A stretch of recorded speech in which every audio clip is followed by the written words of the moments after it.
Здравствуйте, с вами Михаил Кириченко. Вы смотрите новости Skyway, в которых мы рассказываем вам о разработках и внедрении прорывных транспортных технологий. Вы видите, какой ажиотаж был для того, чтобы нам зайти для финального интервью с Родом Хуком. Нам пришлось даже выставить целую очередь.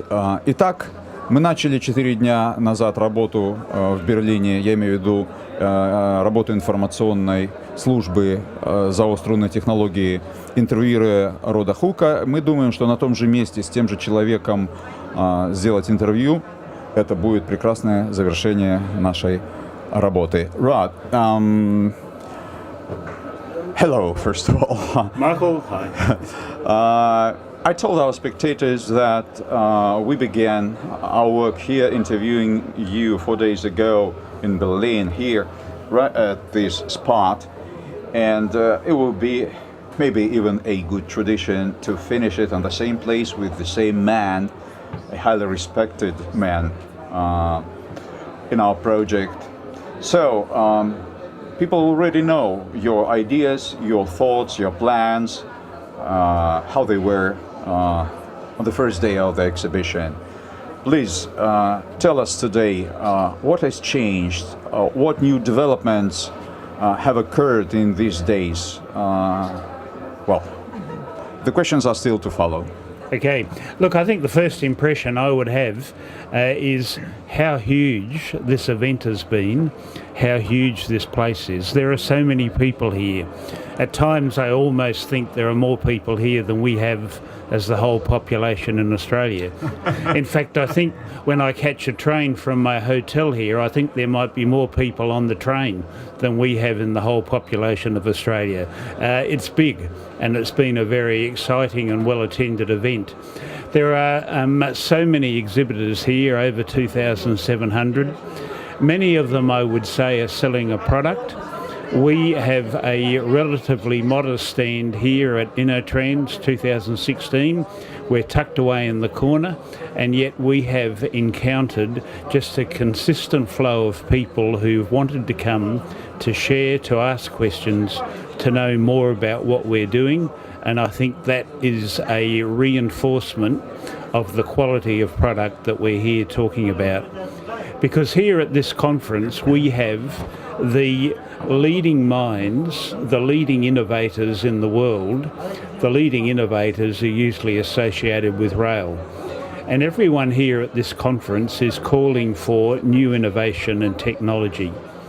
And yet I see some out there who are saying, yes, their new innovation is putting Wi-Fi in their trains. Hardly a winner. But that's what the world is asking for. There are others asking for, new levels of energy efficiency. And we have some exhibitors here saying, well, they've come up with a new computer. There are others who are saying, well, where's the low carbon footprint and the environmental benefits? And most exhibitors here are still proposing solutions. Yeah, they're selling products. The products might be more modern trams, but the solutions are still place the rail on the ground, on sleepers, supported by ballast, divide communities or congest roads, and have traffic accidents on the ground because the rolling stock is interacting with cars and people. Or you come up with something that's new and creative, and something that above all those in the minds of many governments and clients, something that is cost effective. I think why we've had so many people here is we are an exhibit here that is unique in that we're not selling a product, we're selling an idea, but we're selling an idea that now has legs because people can see we have the first rolling stock released. We can see an example of a motor that's sitting outside, and we can easily describe and illustrate our way structure and the efficiency of what we're on about. So I'm excited to be a part of it. I'm excited to be in collaboration with our designers and our friends actually out of Belarus, and keen to see that we can continue to work to have countries like Australia embrace the solution that's here. If you go in the sky, it doesn't have to look ugly. It can look good. This solution looks good. If you go in the sky, it doesn't have to be expensive. It doesn't have to be even more expensive than putting a train line on the ground.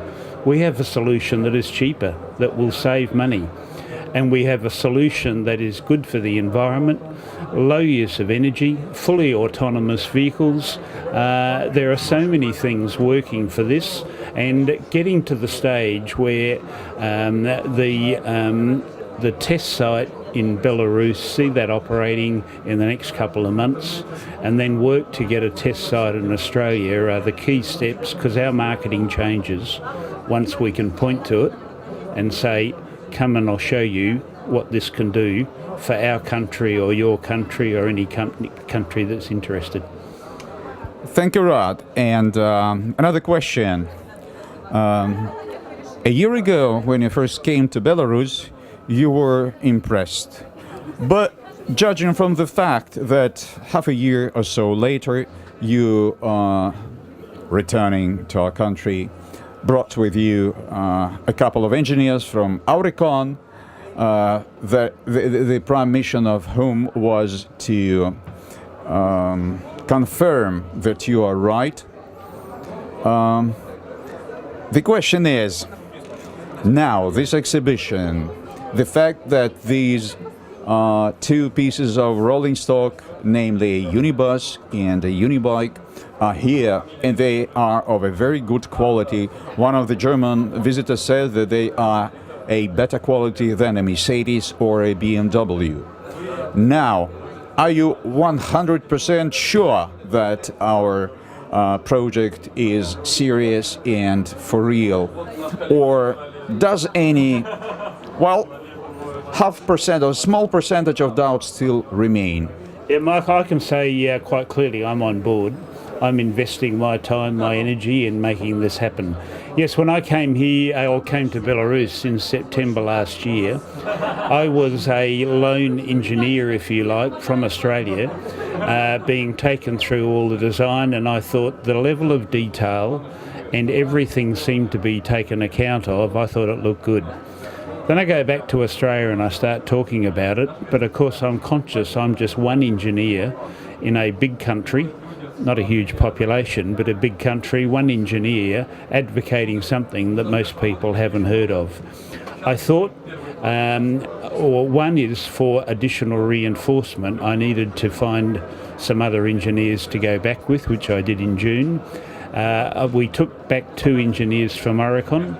But part of it is reinforcement. The other is that when we build on the ground in Australia, I will need local content. I will need to have designs verified so that I can get the approval. And bringing a firm like Oricon into the tent has been an important part of it. And I can say the guys we took with us in June this year are as convinced as I am that we're on a winner. So yeah, I'm on board. I'm sure we can make it happen. And the rolling stock, I agree, is brilliant. Great to be here and see it. But a key feature, you talk about the quality and you mention a Mercedes. I, as someone who's been involved in transport, I have asked myself the question, why do I have to pay 5 million Australian dollars to buy a decent tram in 2015 or 2016? I've got rolling stock that's carrying people. We're used to buying cars, family cars, good quality vehicles like Mercedes. Why do we pay so much when we call it public transport? It seems there's an industry that's made an industry out of this. And I think a key of this rolling stock is, I know this is a prototype and I know this costs more to build one off for the first time than it will cost to produce it on a regular basis. I can see this being produced on a regular basis for future projects at probably not much more than the cost of a Mercedes vehicle. And that's the way it should be. That's how good the quality is, but it's also how functional and how cost effective we're going to be able to make this work with our way structure, the design and our rolling stock. And I just think this will revolutionise transport around the world. But the key is